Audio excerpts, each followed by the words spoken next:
કે ફિક્સ પેના લાગી ડૉક્ટર મનીષભાઈ દોશી કોંગ્રેસના મુખ્ય પ્રવક્તા છે, દીપકભાઈ જોશી ભારતીય જનતા પક્ષના નેતા છે, પ્રવક્તા છે, રાકેશભાઈ કંથારિયા કર્મચારી આગેવાન છે ટીમ ફિક્સ પેના. રાકેશભાઈ, ડિટેલમાં ચર્ચા કરું એ પહેલાં શરૂઆતમાં તમારું પહેલું રિએક્શન લઈ. આમ તો સરકારે જે વધારો કર્યો છે 30%નો એને અમે આવકારીએ છીએ, કારણ કે ઘણા લાંબા સમયથી આ વધારો થયો નહોતો. આપ જાણો છો કે 18/1/17નો જે ઠરાવ થયો એના પછી 2017થી અત્યાર સુધી મોંઘવારી ક્યાંના ક્યાંય પહોંચી ગઈ અને કર્મચારીઓનો પગાર વધતો નહોતો. અને 2018માં જે લોકો નોકરી લાગ્યા, 2017માં જે લોકો નોકરી લાગ્યા એ લોકો એમના 5 વર્ષ આ જે ફિક્સ પગાર હતી એની અંદર જ પૂરા કર્યા. પરંતુ હવે આ જે વધારો કર્યો છે 30%નો એ ખૂબ આવકારદાયક છે અને અમે એને આવકારીએ છીએ.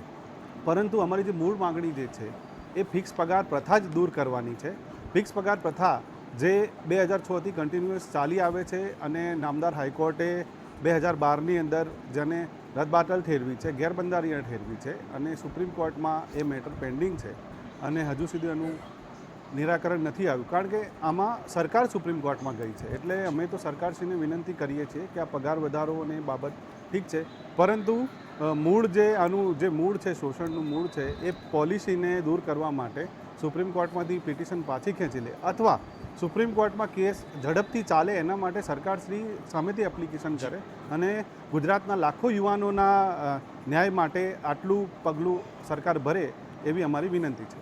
જી રાકેશભાઈ, પરંતુ 30% એ પગાર વધારો ઓછો એટલે નથી કે પ્રાઇવેટ સેક્ટરમાં કેટલું ઇન્ક્રીમેન્ટ આવે છે અમે જાણીએ છીએ. તમામ કંપનીઓની વાત કરું છું, કેટલું ઇન્ક્રીમેન્ટ આવે છે અમે જાણીએ છીએ. એ પણ હકીકત છે કે મોંઘવારી વધી છે, એ પણ હકીકત છે.